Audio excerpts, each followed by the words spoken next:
Recently, a court examined a Trump lawyer's 14th Amendment defense, raising the question of how is that not absurd. This critical analysis explores the core of a legal controversy that goes beyond the specific case, touching on the 14th Amendment's constitutional principles, the judiciary's role in defending constitutional rights, and the larger ramifications for American legal discourse. As stated by Raw Story on Wednesday, December 6, 2023. The 14th Amendment is a fundamental component of constitutional law, guaranteeing all people born or naturalized in the United States equal treatment under the law and the right to citizenship. A Trump lawyer's case has caused controversy, with the sitting judge publicly doubting its veracity and logic. The main issue revolves around how the 14th Amendment should be interpreted in relation to a particular case representing significant legal and political disputes in the post-Trump period. The judge expressed doubt about the argument's compliance with accepted legal doctrine and constitutional requirements, questioning sharply, "How is that not ridiculous?"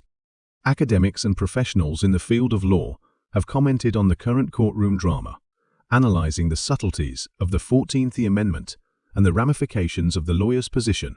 After the Civil War, the 14th Amendment was passed to guarantee equal protection under the law for all Americans, regardless of color or origin.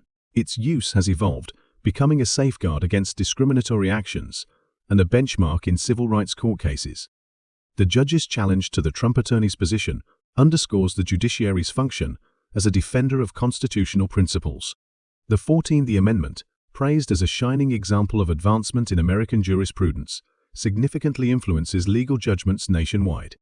Even as legal arguments may be intricate and multidimensional, the judge's direct question captures a more general legal community belief that good legal reasoning based on constitutional principles is essential. Legal considerations must be evaluated against the 14th Amendment, which has a history of promoting equality and defending individual liberty. This debate in court goes beyond the particular matter at hand, discussing the larger context of American legal discourse. It highlights the need for carefully examining legal arguments, especially when important constitutional values are at issue. The judge's questions serve as a reminder that the judiciary is essential to maintaining the rule of law and ensuring that legal interpretations comply with both the text and the spirit of the Constitution. As the legal drama develops, it provides a chance to consider the 14th Amendment's lasting relevance and how it has shaped the course of court cases in modern America. The exchanges in court are a microcosm of the continuous battle in the U.S. to reconcile conflicting interests, interpret constitutional provisions, and manage the intricate relationship between politics and the law.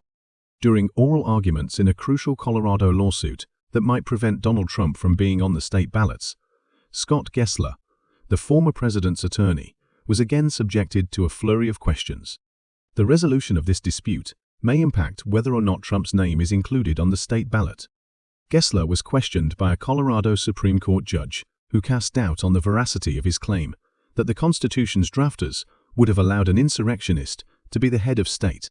The judge was skeptical, questioning Gessler about how it could not be considered absurd to propose that anyone who participated in an uprising should be qualified for any position except that of president, vice president, or previous president. Relentlessly, Gessler argued that the president was not an officer as defined by the 14th Amendment, and that Trump was not covered by the wording of this clause. However, the court went further, casting doubt on the notion that the founders would take comfort in the election process's ability to prevent an insurrectionist president, using the example of Confederate President Jefferson Davis. The court asked a sharp inquiry about whether the founders would have found solace in the idea that